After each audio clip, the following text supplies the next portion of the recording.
स्वामी श्री चक्रधर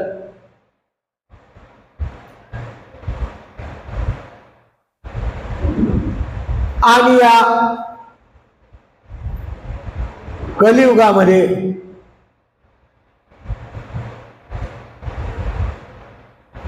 परमेश्वर अवताराचं ज्ञान देणारा हा आमचा सर्वज्ञ श्री चक्रधर स्वामी यांच्या परावाणीतून महागाईसाला अनेक भक्तिजनांना नागदेवाचार्यांना निरूपण केलेल्या श्रीकृष्ण प्रभूंच्या लीळा अमृतमय आपण श्रवण करत आहात।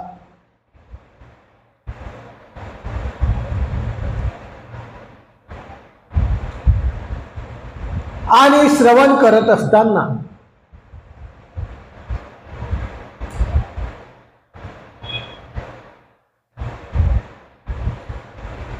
अंतिम टप्प्यामध्ये युद्धाचा प्रसंग आलेला आहे। स्वामी श्रीकृष्ण चक्रवर्तीला धर्माचं रक्षण करायचं, अधर्माचा नाश करायचा आहे। या माध्यमातून प्रत्येक लीळेमध्ये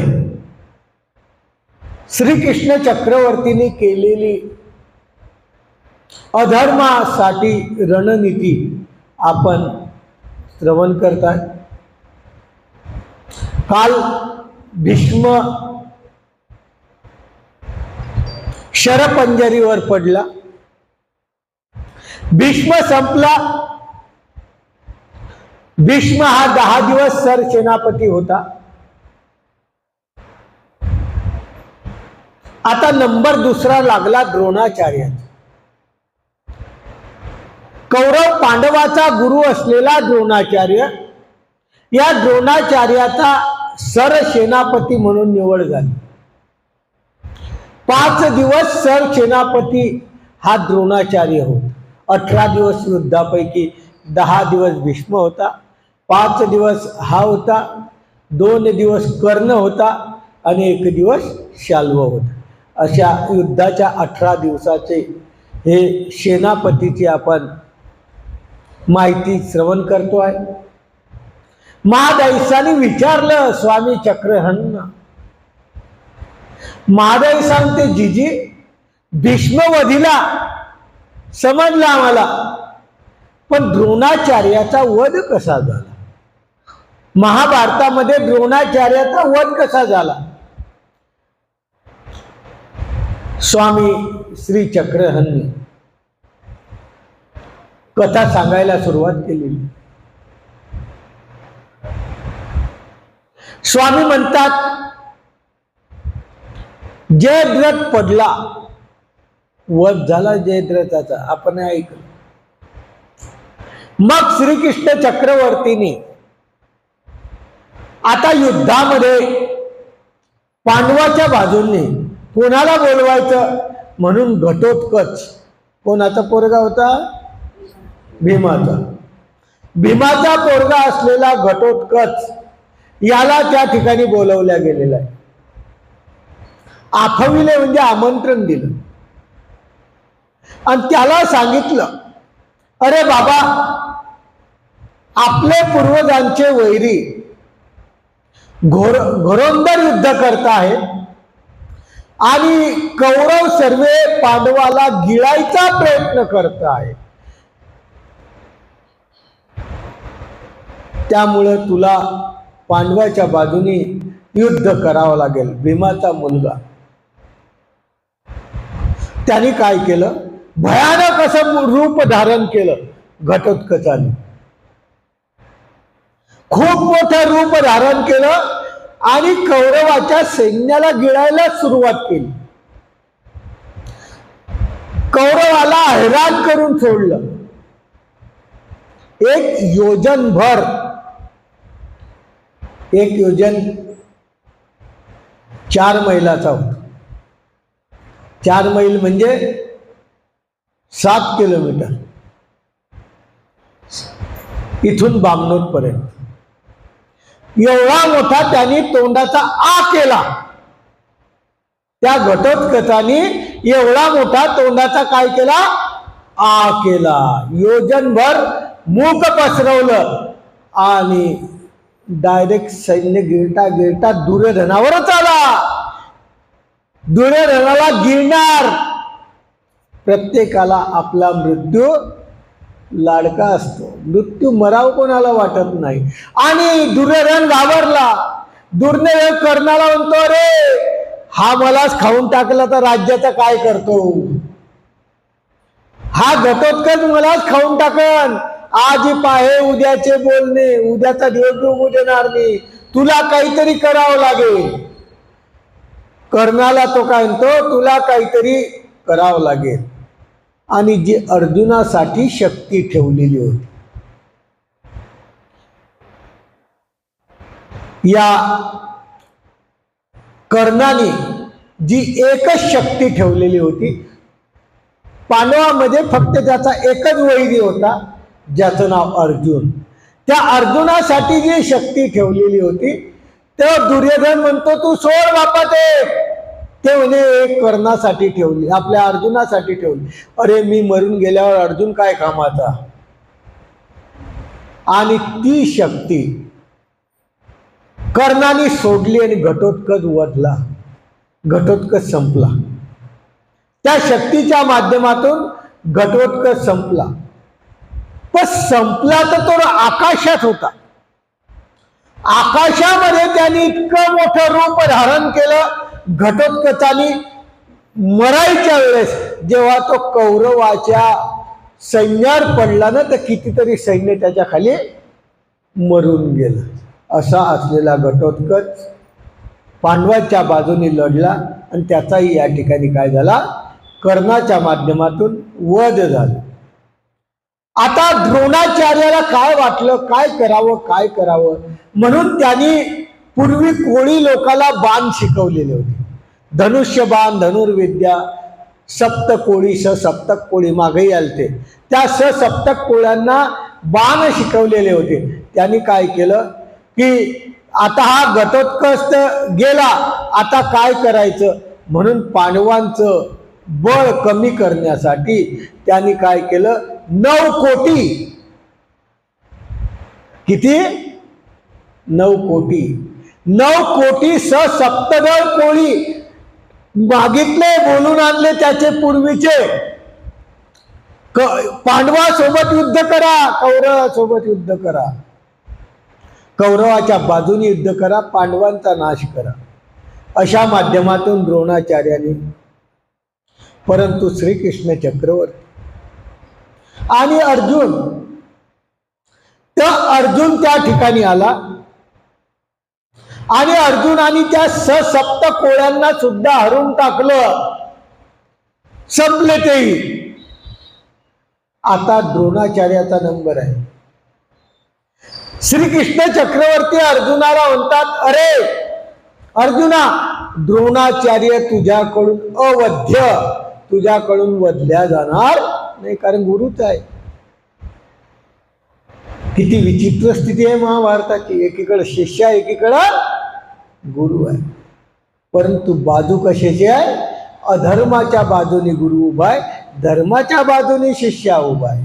अशा माध्यमातून श्रीकृष्ण चक्रवर्ती म्हणतात, अरे द्रोणाचार्य तुम्हाशी अवध्य, वधला जाणार नाही, काहीतरी रणनीती खेळावं लागेल. भीमाला सांगितलं, द्रोणाचार्याचा मुलगा अश्वत्थामा. आता आपण कथा ऐकलेली आहे, परंतु हा वाइंदेशकर पाठ आणि काही वेगळ्या ठिकाणी नवम नवम तम मधुरम तथामी असं शिकवतो. आपण कथा ऐकलेली आहे. अश्वत्थामा नावाचा हत्ती होता, तो मारला गेला असं आपण ऐकलेलं आहे. परंतु या वाइंदेशकर पाठामध्ये काही नवीन सांगितलेलं आहे. वाइंदेशकर पाठ काय सांगतात की त्या द्रोणाचार्याचा मुलगा अश्वत्थामा, भीमाने सांगितलं त्याला बांधा, त्याला फक्त बांधा, रथाच्या खालून कुठंतरी टाकून द्या, मारू नका. त्या अश्वत्थामाला मारायचं नाही. म्हणजे हत्तीचा प्रश्न झालेला नाहीये इथं. अश्वत्थामाला मारायचं नाही, फक्त द्रोण रथाचा खाली बांधून टाकायचं आणि खाली टाकून द्यायचं. भीम ताकदवान होता. भीमाने अश्वत्थामाला बांधलं, रथाच्या खाली टाकून दिलं.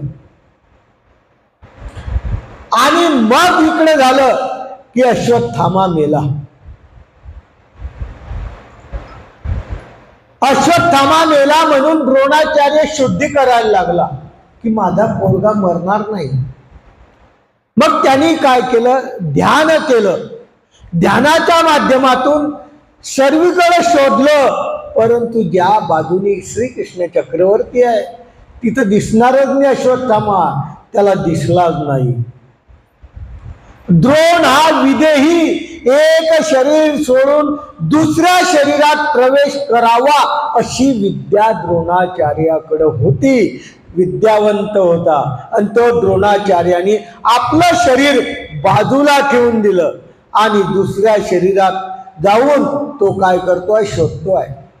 आपलं शरीर बाजूला लपवलं. विद्यावंताचा एक नियम आहे, जेव्हा तो आपल्या मूळ शरीरातून दुसऱ्याच्या शरीरात जातो तेव्हा हे शरीर त्याला काय करावं लागतं, सांभाळून ठेवावं लागतं. कारण हे शरीर त्याचं विद्येच्या चरितत्वाचं राहतं. त्याच्यामुळे काय होतं ते त्याला लपूनच ठेवावं लागतं. आणि याच माध्यमातून द्रोणाचार्यांनी ते शरीर लपवून ठेवलं आणि दुसऱ्या शरीराच्या माध्यमातून सर्वीकडे गेला. अष्टलोकपाल हिंदून आला, सर्व हिंदून आला. आपला मुलगा काही सापडत तो काय झालं, त्यांनी शरीर सोडलं आणि द्रोणाचार्यांनी दुसऱ्या शरीरात प्रवेश केला. तोपर्यंत श्रीकृष्ण चक्रवर्ती अर्जुनाला म्हणतात, या दुष्टदुम्नाला पुढं कर. दुष्टदुम्न हा द्रुपद राजाचा मुलगा. द्रुपद राजा आणि द्रोणाचार्याचा कट्टर असं वैर आपण ऐकलेलं आहे. असा असलेला द्रोणाचार्य त्याच्या शरीराला दृष्टदुम्नाच्या माध्यमातून, दृष्टदुम्नाच्या भात्यातून अर्जुनाने बाण चोळले आणि प्रत्येक त्या असं जड असलेल्या शरीराला विंध्या विंध्या करून टाकलं. तो आला, पाहतो तर आपलं शरीर सर्व बाणानी आहे, विस्कळीत केलेलं आहे. त्यांनी काय केलं, मला तर युद्ध करायचं, मी या शरीराने युद्ध केलेलं नाही आणि फक्त सेनापती झालो आहे. मग हे युद्ध, हे शरीर तर काही वाया जाणार नाही. विद्यावंत होता तो. त्यांनी काय केलं, एका क्षत्रियाच्या शरीरामध्ये प्रवेश केला आणि युद्ध करू अशा माध्यमातून तो द्रोणाचार्य त्या ठिकाणी आला. श्रीकृष्ण चक्रवर्ती म्हणतात, द्रोणाचार्य मुळात तुम्ही ब्राह्मण आहे, तुम्हाला क्षत्रियाच्या याच्यात जाता येत नाही, युद्ध करता येत नाही. तुम्ही ब्राह्मण आहे, क्षत्रियाच्या देहामध्ये तुम्हाला जर युद्ध केलं तुमचा अधपात होईल, तुमचा नायनाट होईल, तुमचं अशा प्रकारचं काय होईल, तुमची विद्येचं नष्टत्व आपजेल. शेवटी द्रोणाचार्य नतमस्तक झाला श्रीकृष्ण चक्रवर्तीला. द्रोणाचार्याने हात जोडले, जिजी मी युद्ध करत नाही, मला फक्त माझा पुत्र द्यावा. तुम्हाला माहित आहे माझा पुत्र कुठं आहे. श्रीकृष्ण चक्रवर्तीने मानलं आणि पुत्राच्या वियोगी आपली अपमानाची लाज जाईल म्हणून त्यांनी आपलं देह काय केलं, त्याग करून टाकलं. म्हणजे अर्जुनाने द्रोणाचार्याला मारलेलं नाही, असा हा वाइंदेशकर पाठ आपल्याला शिकवतो. आपण ऐकलं की असं हे केल्यानंतर त्याला अर्जुन दृष्टदुम्नाच्या माध्यमातून बाण मारले, पण शरीराला मारलेले होते, त्याला मारलेले नव्हते. म्हणून त्यांनी परत श्रीकृष्ण चक्रवर्तीला विनंती केली आणि आपली लाज जाईल, आपल्या पोरगा भेटणार नाही म्हणून त्यांनी स्वतःहून आपल्या देहाचा काय केला, त्याग केला. श्रीकृष्ण चक्रवर्तीने त्याला फळी बसवला. ज्या देवतेची विद्या होती त्या देवतेचं फळ देऊन टाकलं द्रोणाचार्याला. महादाईचा विचारते, आपण ऐकून घेतो. महादाईचा विचारते, द्रोणाचार्य कोण होता? स्वामींनी उत्तर दिलेलं आहे की द्रोणाचार्य हा आठंतुल महादेवाचा विद्यावंत. कराळी विक्राळी उमापती पशुपती सदाशिव ब्रह्मा विष्णू महादेव असे 8 महादेव आहेत. त्याच्यापैकी एकाची विद्या जो महादेव आहे त्या महादेवाची विद्या या द्रोणाचार्याला झालेली होती. म्हणून तो परकाया प्रवेश करत आणि त्या ठिकाणी द्रोणाचार्याने आपला देह त्यागला. म्हणजे कौरवाचा एक आणि सेनापती या ठिकाणी संपला. भीष्म गेला, द्रोण गेला. आता कोण राहिलं?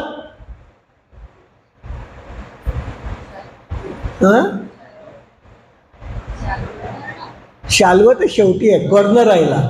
आता कोण राहिला? कर्ण राहिला. शाल्व शेवटचा आहे. कर्ण आणि शैल्य दुर्योधनाचा वध कथन. गोसाई म्हणतात, बाई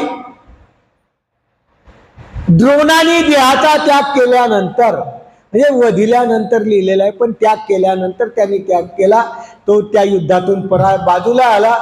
दुर्योधने कर्णाची रणवट बांधिला. आता कोण सेनापती करायचा? कर्णाला सेनापती केला. 2 दिवस युद्ध चाललं. याच्यामध्ये कर्णाची कथा दिलेली नाही, इथं संपून टाकलं. 2 दिवस युद्ध चाललं. अर्जुनाने त्याचा वध केला. तुम्हाला माहिती आहे वध केला काय? त्याचं चाक फसलं, ते निघत नव्हतं आणि त्यावेळेस अर्जुन थांबला. तेव्हा श्रीकृष्ण चक्रवर्ती म्हणतात, मार याला बाण. तेव्हा कर्णाने सांगितलं की हा धर्म नाही युद्धाचा. तेव्हा त्याला अनेक प्रकारचे उदाहरणं देऊन श्रीकृष्ण चक्रवर्तीने सांगितलं, अभिमन्यूला लात मारली, अभिमन्यूला 5 जणांनी मारलं, हा कोणता नियम होता? द्रौपदीचं वस्त्रहरण केलं, हा कोणता धर्म होता? अशा माध्यमातून कर्ण त्या ठिकाणी अर्जुनाने वधला, संपला. पुढे शाल्व, शेवटचा सरसेनापती. हा शाल्व रणवट बांधला म्हणजे सरसेनापती झाला. तो एका याच्यातच वधला. याला युधिष्ठिराने वधलं. प्रत्येक ठिकाणी अर्जुनाने काही भीमाने वधलेले आहे, पण या शाल्वला जो शेवटचा सरसेनापती आहे याचं आणि युधिष्ठिराचं युद्ध झालं.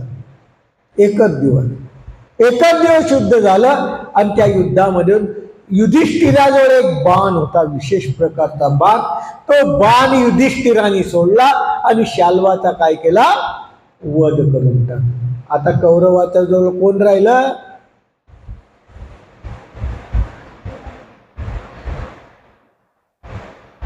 कोणीच नाही राहिलं ना हो. आता सेनापती व्हायला माणूसच नाही ना. त्यावेळेस दुर्योधन आला, शेवटचा राजा. त्याच्याशिवाय पर्याय नाही. आता दुर्योधन पांडवावर चालून आला. तो कौनाचे निवधवेना. आपला दुर्योधन सुद्धा काही कमी समजू नका. खूप ताकदवान होता, शूर होता. अधर्मी असेल, विचार वाईट असतील, पण शरीराने ताकदशील होता. तसं पाहिलं तर कौरवाच्या बाजूने एक जो योद्धा होता तो पांडवाला सर्वांना काय होता? भारी होता. भीष्म भारी होता, द्रोण भारी होता, कर्ण भारी होता, शाल्व भारी होता. दुर्योधन सुद्धा अशाच प्रकारचा बलवान होता. आणि त्या श्रीकृष्ण आपल्या दुर्योधनाने त्याच्यावर कौरव आपल्या पांडवावर चाल केली आणि श्रीकृष्ण चक्रवर्ती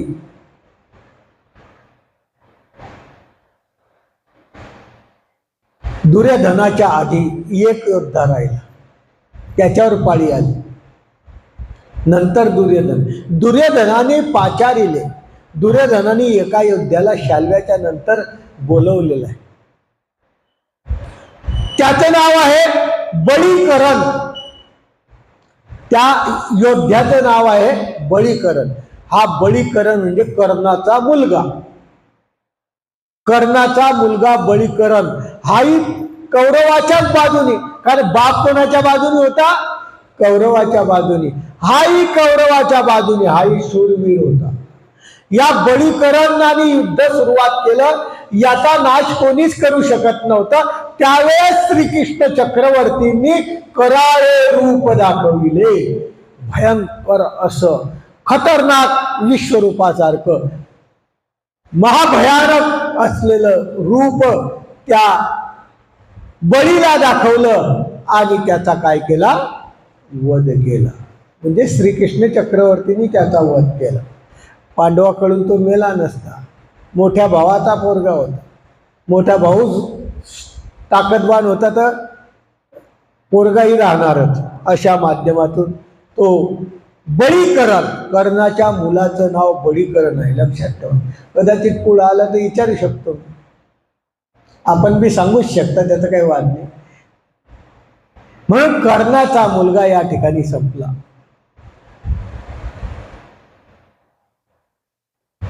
आता दुर्योधन पळून गेला. आता काय झालं? दुर्योधन पळून गेला.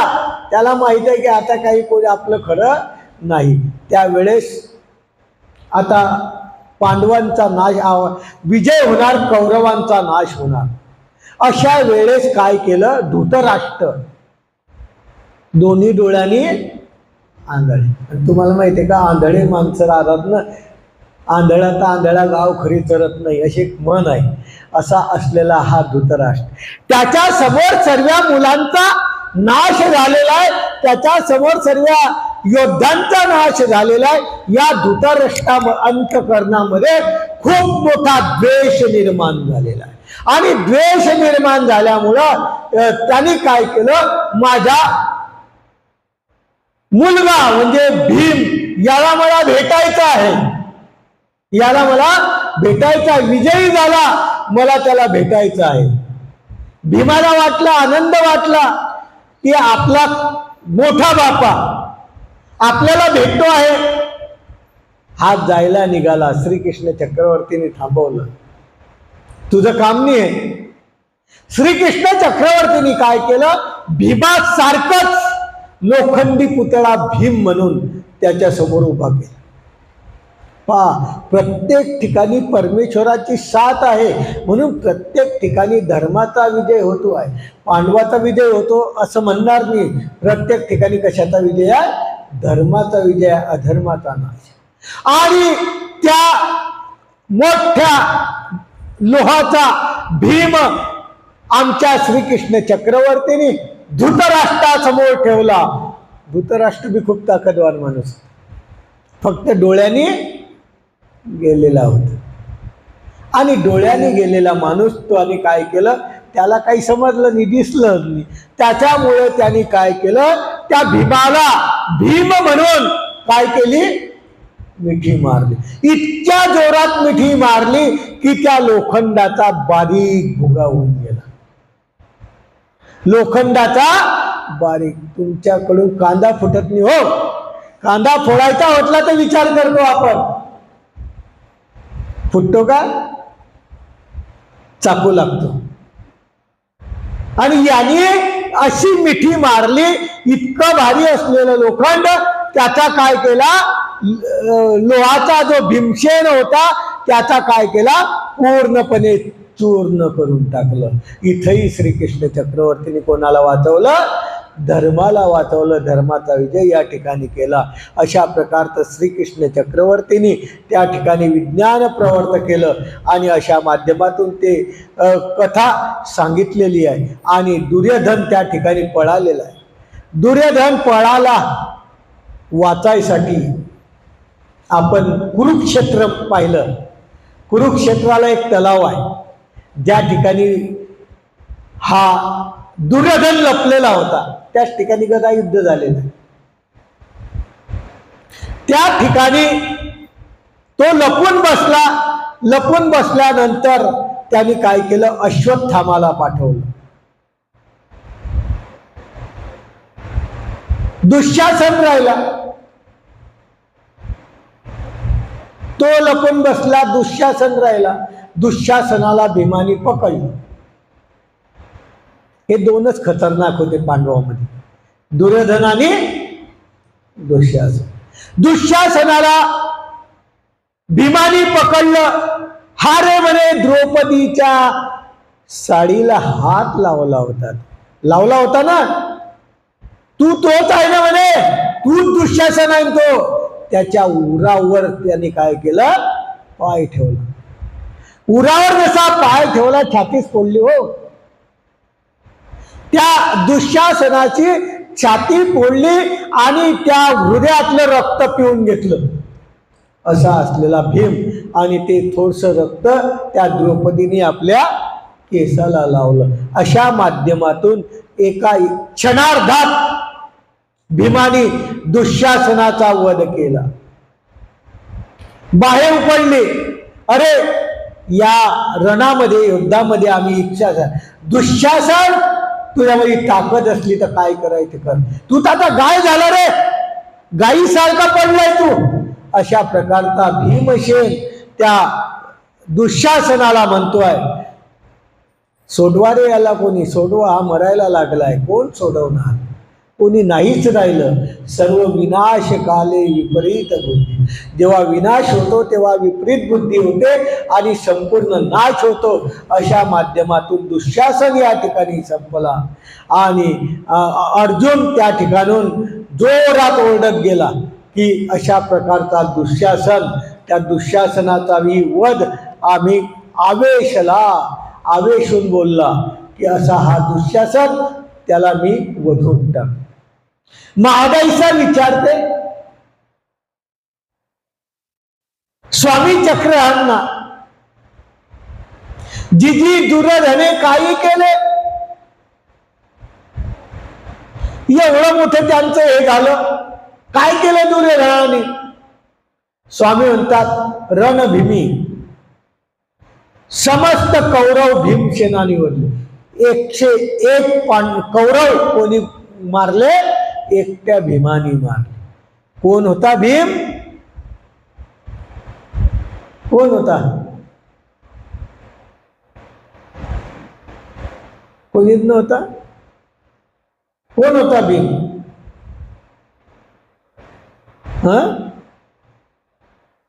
अरे चुलत भाऊ होता ना त्यांचा, नव्हता? चुलत भावांना 101 चुलत भावांना या चुलत भावांनी मारलं. किती मोठी अनिती होती त्या काळात. त्याच्यापेक्षा कलियुगात जास्त आहे, त्याच्यात वादच नाही, कारण द्वापार युगापेक्षा कलियुगाने खराब आहे. परंतु त्या कौरवांचा वध कोणी केला? दुर्योधना, आपल्या भीमाने केला. मग दुर्योधन भागीरथी दोही लपला, एकटाच दुर्योधन राहिला. काय करावं? भागीरथी नावाचा डोह आहे, त्याला ज्योतिषर म्हणतात. आज कुरुक्षेत्राला ही जागा आहे, याला ज्योतिषर म्हणतात. आणि खूप मोठा आजही तो डोह आहे, खूप मोठा डोह आहे. तिथं श्रीकृष्ण चक्रवर्तीचं एक रथ तयार केलेला आहे मोठा. अशा माध्यमातून ती पूर्वजांची आठवण, 5000 वर्षाची आठवण आज त्या ठिकाणी आहे. त्या डोहामध्ये तो दुर्योधन लपला. अश्वत्थामा थडिये बसलेला होता. अश्वत्थामा हा द्रोणाचार्याचा मुलगा, आणि त्याला माहित होतं की आमच्या बापाचा वध कोणी केला? पांडवांनी केला, म्हणून तोही त्या दुर्योधनाच्या बाजूचा होता.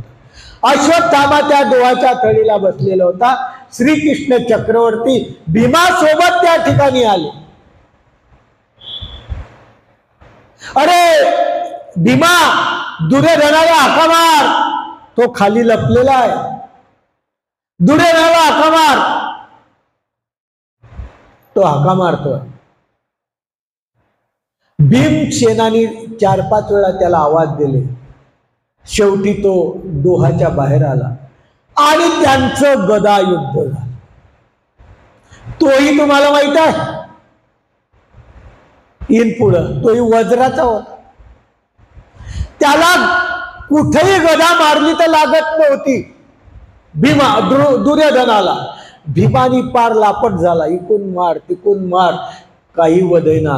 शेवटी श्रीकृष्ण चक्रवर्तीने खून केली. बाबा तुझ्या वचचं हे काम नाही, अशी मांडी थोपटली. त्याची फक्त मांडीच कमकुवत होती.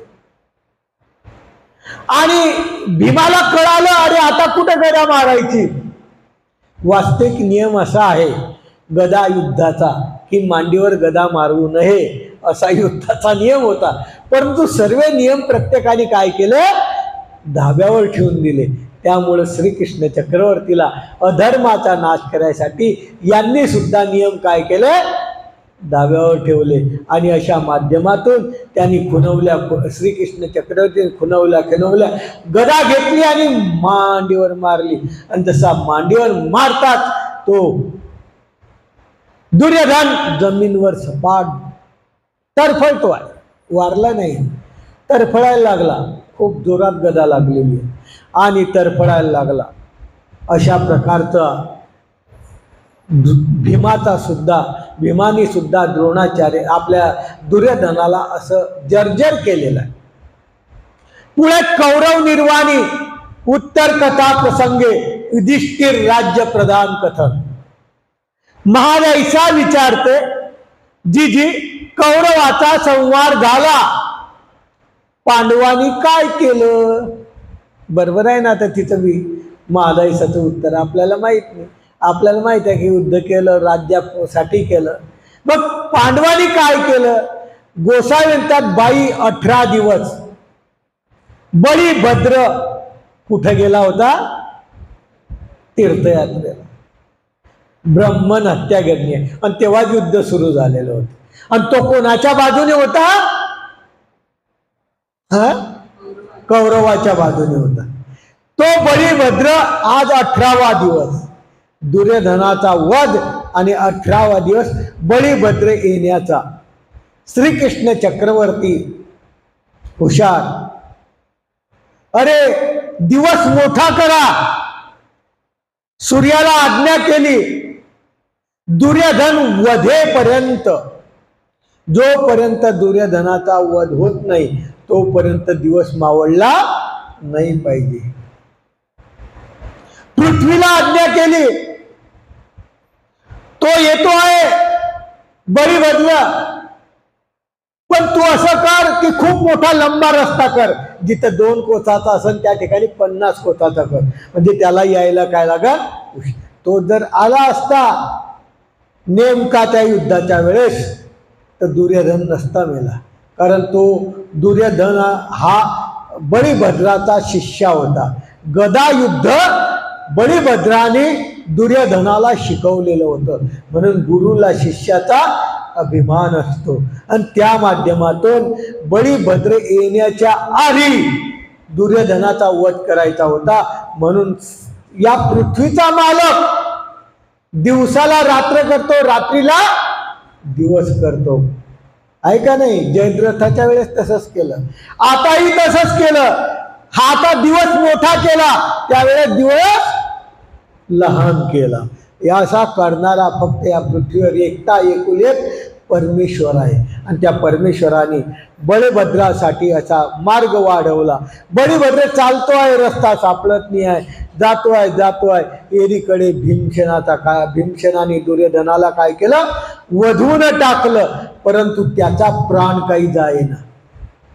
कोणाचा, दुर्योधनाचा. महाराईसा विचारते जी त्याचा प्राण का जात नव्हता, त्याचा पूर्ण भूमीवर लोळतो आहे, त्रास होतो आहे, तरी प्राण जात नाही. लक्षात ठेवा, आत्मा असंतुष्ट आहे. जेव्हा असंतुष्ट आत्मा, जेव्हा त्याची संतुष्टता होते तेव्हाच त्याच्या देहामधून काय होतो, जीव जातो. आणि या दुर्योधनाचा जीव काही जात नव्हता. अतृप्त आत्मा असलेला दुर्योधन त्या ठिकाणी पडलेला आहे ना. हा प्रश्न महादयसानी स्वामी चक्रहांना विचारलेला आहे. आणि कानवचे गोसावी म्हणतात, एक वेळ दुर्योधने युधिष्ठिराला विचारलं. एकदा मागची कथा सांगितली. दुर्योधनाने युधिष्ठिराला विचारलं, मग वज्र शरीर कायशेने होईल. पा मला लोखंडाचं शरीर कशाने होईल अशी मागची कथा सांगताय आता. कशाने होईल? म्हणून माझं मरण कसं होईल? युधिष्ठिराने सांगितलं, बाबा रे, तू नग्न होऊन गांधारीकडे जायचं. गांधारी तुला पूर्ण हाताने स्पर्शील, डोळे उघडणार नाही. पतिव्रता स्त्री होती. आपल्याला आतापर्यंत चरित्रात पुराणात माहित आहे की गांधारीनं त्यावेळेस काय उघडले? आहे ना, अशी कथा ऐकलेली आहे ना. परंतु खरोखर वांदेशकर पाठ नियमाने चालतो आहे. कारण जी पतिव्रता स्त्री आहे, एकदा डोळे बांधले परत उघडीन का? नाही उघडणार. म्हणून तिने काय केलं? प्रत्येक त्याच्या डोक्यापासून तर पायापर्यंत प्रत्येक अवयवाला काय केला? स्पर्श केला. आणि तू वज्राचा होशील अशा प्रकारचा त्याला हे भेटला. मग तो काय आलं? त्याला वाटलं असं आहे म्हणून तो नग्न होऊन मातेच्याकडे चाललेला आहे रस्त्याने. मागची कथा आहे, युद्धाच्या आधीची. तेव्हा श्रीकृष्ण चक्रवर्ती म्हणतात, अरे कुठे चालला? आणि तू राजा आहे ना, नग्न चालला? त्यांनी सर्व वृत्तांत सांगितला. श्रीकृष्ण चक्रवर्ती म्हणतात, अरे तू राजा आहे, अशा पद्धतीने तू वावरला तर प्रजा काय करेल? जी युधिष्ठिराने मला सांगितलं, म्हणजे पूर्वीची कथा आहे, युधिष्ठिराने सांगितलं. श्रीकृष्ण चक्रवर्ती म्हणतात, ना वस्त्र नको घालू. मी कुठं म्हणतो तुला वस्त्र घाल, पण नग्न बी जाऊ नको. मग काय करायचं? फुलांचे चोळणा केला आणि तेवढ्यापुरता त्याने घातला आणि तो गांधारीजवळ गेला. गांधारीने प्रत्येक अंगाला त्याला स्पर्श केला आणि स्पर्श केला नाही जिथं पाहिजे त्या ठिकाणी स्पर्श झाला नाही. तेव्हा युधिष्ठिराची आज्ञा त्यांनी लंघली म्हणून तो मरणाला काय झाला? पात्र झाला. मरणाला तो पात्र झाला. रणनीती कोणी खेळली? श्रीकृष्ण चक्रवर्तीने. प्रत्येक ठिकाणी रणनीती खेळणारे कोण आहेत? श्रीकृष्ण चक्रवर्ती आहेत. प्रत्येक युद्धामध्ये जिथेही जिथेही पांडवावर आपत्ती आली त्या ठिकाणी रक्षण करणारा कोण आहे? परमेश्वर आहे. आपण जर पांडवासारखी जीवनामध्ये भक्ती केली तर आपला बी विजय होईल, नाही तर आपला सुद्धा पराजय झाल्याशिवाय राहणार नाही. म्हणून त्यांनी अशा माध्यमातून श्रीकृष्ण चक्रवर्तींनी त्याला अशा त्या ठिकाणी हे केलं. तेवढ्या याच्यात तो भूमीवर पडलेला आहे, प्राण जात नाही आहे. तो अश्वत्थामा तिथं आहे. अश्वत्थामाला तो काय म्हणतो? तुला सेनापती करून टाकतो मी आता. लक्षात ठेवा, आता कोणीच राहिलं नाही, तोही भूमीवर पडलेला आहे. आता सेनापती शेवटचा अश्वत्थामाला केला. पण माझी एक अट आहे, पाची पांडवाला तू मारून आणावं तरच मी प्राण सोडेल, नाही तर सोडणार नाही. अश्वत्थामा निघाला, त्याला पाची पांडव सापडले. त्याने काय केलं? द्रौपदीचे 5 पुत्र घेऊन आला. द्रौपदीचे 5 पुत्र पांडव म्हणून घेऊन आला अश्वत्थामा. आणि घेऊन आल्यानंतर त्यांनी काय केलं? त्यांचा वध केला. आणि एक जो भीम होता त्याला वाटायचं की हा भीम आहे. त्या भीमाचं डोकं त्याच्या जवळ दिलं आणि म्हणे हा भीम आहे. त्यांनी काय केलं? ते भीमाचं डोकं धरलं आणि आपटलं, त्याचं चूर्ण होऊन गेलं. अर्थात पांडव नाही मेले, पण त्याच्या दृष्टीने काय झालं? पांडव मरेपर्यंतही माणसाची अतृप्तता अशी नाही की शेवटपर्यंत तुम्ही पूर्ण आतापर्यंत श्रीकृष्ण चरित्र ऐकलं, प्रत्येकाला पश्चाताप आला. ऐका नाही, शेवटी प्रत्येकाला पश्चाताप आला. प्रत्येकाने श्रीकृष्ण चक्रवर्तीला काय मागितली? माफी मागितली. पण दुर्योधन मरेपर्यंत सुद्धा असे प्रतिकूल संस्काराचे जीव राहतात की दुर्योधनाने मरेपर्यंत श्रीकृष्ण चक्रवर्तीला शरण गेलेला नाही. का? नित्य नरक होणार नाही यांना दुसरा पर्यायच नाही. आणि अशा माध्यमातून त्यांनी त्या भीमाचं शिर म्हणून ते हातात दिसलं आणि त्याचं शतचूर्ण केलं आणि त्याला वाटतं की आता पांडव मेले आणि तेव्हा त्यांनी कुठं प्राण सोडला. म्हणजे दुर्योधन या ठिकाणी आता संपला. तुमचं जे युद्ध चालू होतं त्याचा मेन नालयक खलनायक म्हणता तुम्ही त्याला, आहे का नाही? खलनायक. खलनायक म्हणजे काय होतं खलनायकाचा अर्थ? हा काय? वाईट कृत्य करणारा आहे, ते बरोबर आहे. खल नायक याचा अर्थ होतं, खल शब्दाचा अर्थ होतो दुर्जन. खल कशाला म्हणतात? संस्कृत मध्ये दुर्जनाला. आणि दुर्जनाचा नायक तुम्ही पाहतात ना चित्रपट, त्याच्यामध्ये खलनायकच राहतो ना, दुर्जनांचा असलेला नायक. शेवटी कोण मरतो? तोच मरतो. तसं शेवटी कोण मेला? दुर्योधन मेला. म्हणून असा असलेला दुर्योधन या ठिकाणी संपला. आणि सर्वीकडे अशा प्रकारचं हे झालं बोंबाबोंब की द्रौपदीचे 5 पुत्र मेले. त्यावेळी कर्णाची भार्या म्हणजे कर्णाची पत्नी ऋषकेतू कुंती जवळ आली. कुंतीची कोण? ते सुनबाई, सर्वात मोठी असलेली सुनबाई. ती कुंती जवळ आली. कुंतीने तिला घेऊन गेला आणि त्या ऋषकेतूचं रक्षण कुंतीने केलेलं आहे. कुंतीने सांभाळ केला. ती काही कर्णासारखी नव्हती म्हणून तिचं रक्षण सासूबाईने केलं. कर्णाची जाया अग्नीत प्रवेश केला. आता ती कर्णाची ऋषकेतू हे कर्णाची मुलगी होती आणि कर्णाची जाया जी होती तिने अग्नी प्रवेश केला. जी मुलगी होती त्या मुलीचं संगोपन कुंती माताने केलं.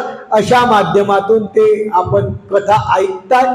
इकडे द्रौपदीला समजलं आपले पुत्र मेले. द्रौपदीला समजलं, अश्वत्थामाजवळ धावत आली. मारले कोणी? अश्वत्थामाने. आली अश्वत्थामाजवळ.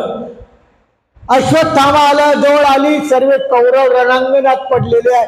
दुर्योधन एका ठिकाणी, दुःशासन एका ठिकाणी आणि तिचे पुत्र एका ठिकाणी. असं तिने पाहिलं. त्याच वेळेस बळीभद्र बी आले. शेवटी आले. सर्व तोपर्यंत कार्यक्रम काय होता? होऊन गेलेला होता. तो बळीभद्रही आला. तेही आले. तेव्हा त्या दृष्टद्युम्न, बळीभद्र आणि अश्वत्थामा आणि बळीभद्र आणि कृपाचार्य हे 3 जण राहिलेले होते. बळीभद्र श्रीकृष्ण चक्रवर्तीचा भाऊ जरी होता पण दुर्योधनाने त्याला मागितलेलं होतं म्हणून त्या बाजूने आता युद्ध संपलेलं आहे. तरी हे 3 एकत्र झाले. कोण? बळीभद्र, कृपाचार्य आणि अश्वत्थामा. हे 3 एकत्र झाले आणि यांना वाटलं अरे आपल्या सर्वांना मारून टाकलं. जिवंत होता दृष्टद्युम्न, शिखंडी असे काही जे राजे एकत्र होते त्यांनी काय केलं? त्यांच्यावर चढाई केली आणि त्यांनाही मारून टाकलं. म्हणजे त्या युद्धामध्ये फक्त 5 पांडव वाचले. बाकी सर्वांचा काय झाला? संहार झाला. एक द्रौपदीत आहेत बाया वाचल्या पण 5 पांडव त्या ठिकाणी वाचल्या गेले. बाकीचे सर्व वाढले आणि हा बळभद्र आला. श्रीकृष्ण चक्रवर्ती म्हणतात तुमचं झालं का शांतता? आता तुमची झाली शांतता? जा आता तुम्ही द्वारकेला. आणि त्या बळीभद्राला श्रीकृष्ण चक्रवर्तींनी कुठं पाठवलं? द्वारकेला पाठवलं. अशा माध्यमातून आपण हे युद्ध संपल्यानंतर त्या गोष्टी आपण ऐकताय. त्याच्यामध्ये एक शेवटचा एक ब्रह्मास्त्र सोडल्या गेलेलं होतं. सर्व झाल्यावर म्हणजे आता कोणीच जिवंत नाही अशा वेळेत ब्रह्मास्त्र सोडलेलं आहे. महादाईसाने विचारलं जी आता राहिले पांडव, पोरं बी गेले, काही केलं? गोसावी म्हणतात कुरुक्षेत्र निवारल्यानंतर कुरुक्षेत्र शांत झाल्यानंतर युधिष्ठिर म्हणतो मी आज जिंकलं. काय म्हणतो युधिष्ठिर? युद्ध कोणी जिंकलं? मी जिंकलो. भीम उठला, हा तू नाही जिंकलं. युद्ध कोणी जिंकलं? मी जिंकलो. अर्जुन उठला, अर्जुन होता तुम्ही नाही जिंकलं. कोणी जिंकलं? मी जिंकलो. नकुल काय म्हणतो? मी जिंकलो. सहदेव काय म्हणतो? मी जिंकलो. आता यांचे वाद सुरू झाले. 5 भावाचे वाद सुरू झाले की आम्ही युद्ध जिंकलं, आम्ही युद्ध जिंकलं. श्रीकृष्ण चक्रवर्तीने पाहिलं, अरे हे सर्व आता वर अहंकाराने माणूस काय होतो? घडून जातो. आणि अहंकार कोणत्या माणसाला आल्यानंतर तो खड्ड्यात जातोच. परंतु श्रीकृष्ण चक्रवर्तीला त्यांना त्याच्यातून तारायचं होतं. श्रीकृष्ण चक्रवर्ती म्हणतात जाऊ द्या, भांडू नका. अरे तू जिंकलाय आणि जिंकलाय, पण साक्षी तर पाहिजे कोणी की कोणी जिंकलं. याला कोणतरी साक्षी पाहिजे. ठीक आहे म्हणे, चला. 5 पांडवाला त्या युद्धामध्ये बब्रुवाहन आपल्याला माहित आहे त्याचं शिर तोडलेलं होतं आणि झाडावर बांधलेलं होतं. कशासाठी?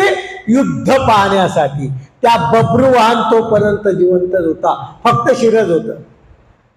त्या बब्रुवाहनाला त्या झाडाला बांधलेला त्या ठिकाणी पांडवांना घेऊन गेले आणि पांडवांना म्हणतात आता याला विचारा युद्ध कोणी जिंकलं. कारण कोण पाहतोय? पहिल्यापासून हाच पाहतोय. आता युद्ध कोणी जिंकलं सांगा. बब्रुवाहनाला सांगितलं. बब्रुवाहन म्हणतो अरे तुमच्यासारखे तर कुठंच गेले, फक्त मला त्या युद्धात सुदर्शन चक्रच दिसलं. मला काय दिसलं? फक्त सुदर्शन चक्र दिसलं. तुमचे बाण कुठं जात होते आणि कुठं येत होते, कुठल्या कुठंच जात होते. इकडे निशाणा मारला तर तिसरीकडे अंबर्डेला मारला तर हिंगोण्याला जायचा, हिंगोण्याला मारला तर बालोदला जायचं. परंतु मला त्या याच्यात सर्व छेद करताना फक्त काय फिरलं? सुदर्शन चक्र भरलं. म्हणजे युद्धामध्ये विजय कोणाचा होता? धर्माचा होता, परमेश्वराचा होता. आपला विजय नाही हो, परमेश्वर फक्त आपल्याला निमित्त मात्रम भवसव्य साचिन. भगवद्गीतेमध्ये सांगितलं अर्जुना तू फक्त निमित्त आहे, ही अस्थिपरी आहे. माणसाला मारू नये, मुंगीला मारू नये. आमच्या स्वामी चक्राने सांगितलं तुमचे नि मुंगे रांडण व्हावी आणि यांनी तर धडाधड माणसं मारणे लावले. परंतु तिथली अस्थिपरी वेगळी होती. श्रीकृष्ण चक्रवर्तींनी त्या ठिकाणी स्वतः प्रामुख्याने काम केलेलं होतं आणि त्यांनी सांगितलं फक्त सुदर्शन दिसलं. तुम्ही अवघे लटके, तुम्ही सर्व खोटे आहे, तुमचा एकाचाही विजय झाला नाही. गप्प बसले सर्व, एकमेकाचे तोंड पाहायला लागले.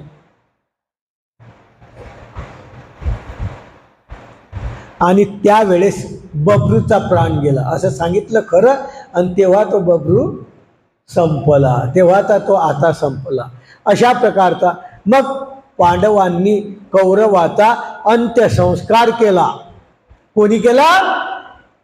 पांडवांनी. कारण भाऊच होते ना शेवटी, त्यांनाच करावं लागणार होता. त्यांचं कोणी राहिलंच नाही, निर्वाऊच झालं. म्हणून सर्वांचा संस्कार कौरवांचा पांडवांनी केला. परंतु या अश्वत्थामाला काही स्वस्थता वाटेना. अश्वत्थामाने जाऊ द्या, यांचे पोरं मेले, परंतु यांचाही वारस पुढे चाललाच नाही पाहिजे. ते तर पोरं गेले, पण यांचा पुढचा वारस सुद्धा चालायला नको. म्हणून उत्तरेच्या गर्भामध्ये एक जीव होता. म्हणून त्यांनी काय केलं? आपण आता सर्वांचा संहार केलेला आहे, आता आपण ब्रह्मास्त्र सोडू आणि ब्रह्मास्त्र सोडून काय करू? त्या उत्तरेच्या गर्भातला जो येणारा जीव आहे त्याला बी आपण काय करू? उडून देऊ. अशा प्रकारचा हा अश्वत्थामा, या अश्वत्थामाने न विचारता कोणालाही अशा बालका गर्भावस्थेच्या बालकावर ब्रह्मास्त्र सोडलं, हाही नियम नाही. उत्तरेला समजलं आपल्यावर आपत्ती येते आहे, श्रीकृष्ण महाराजांचं चिंतन केलं, श्रीकृष्णाचं चिंतन केलं आणि चिंतन केल्या केल्या श्रीकृष्ण चक्रवर्तींनी सुदर्शन चक्र, प्रत्येक ठिकाणी कशाचा वापर झालेला आहे? सुदर्शन चक्राचा. तुमच्याजवळ असलं तर तुम्ही उद्या करता, कारण देवाने केलं तर आपल्याला कराया एक करून घ्यायचं, मिस्त्री करून लाकडाचं सुरू, त्याला काय हरकत आहे? सुदर्शन चक्र आहे ना, उद्यापासून करा. अशा या सुदर्शन चक्राच्या माध्यमातून त्याही ठिकाणी आपल्या उत्तरेच्या गर्भावर सुदर्शन चक्र लावलं, तिथंही ते ब्रह्मास्त्र काय झालं? वाया गेलं. श्रीकृष्ण चक्रवर्तींनी त्या उत्तराचा गर्भ रचला, भारताचं युद्ध झालं, गोत्र सर्वे संपले आणि सर्वे भीष्म आता शरपंजरी पडलेला आहे, मेला नाही आहे, भीष्म हा शरपंजरी पडलेला आहे. त्या भीष्माजवळ गेले श्रीकृष्ण चक्रवर्ती, युधिष्ठिर सर्व गेले आणि गोत्राचं दुःख केलं. तेव्हा भीष्माने त्यांचं संगोपन केलं आणि भीष्माने युधिष्ठिरा मोक्ष धर्म पुसला. म्हणतात की आता मोक्ष धर्म हा फक्त श्रीकृष्ण चक्रवर्तीलाच माहीत आहे. आणि त्या भीष्माला त्या युधिष्ठिराने विचारलं की आम्ही काय करायचं? म्हणे प्रवृत्ती धर्म, निवृत्ती धर्म अशा प्रकारचे सर्व धर्म आहेत, परंतु कर्मयोगाच्या माध्यमातून ते होतात, कर्माने परमेश्वराची प्राप्ती होत नाही. आणि श्रीकृष्ण चक्रवर्तींनी त्या अशा प्रकारचं जे तत्वज्ञान आहे त्या युधिष्ठिराला सांगितलं आणि त्यावेळेस भीष्माचा देह गेला.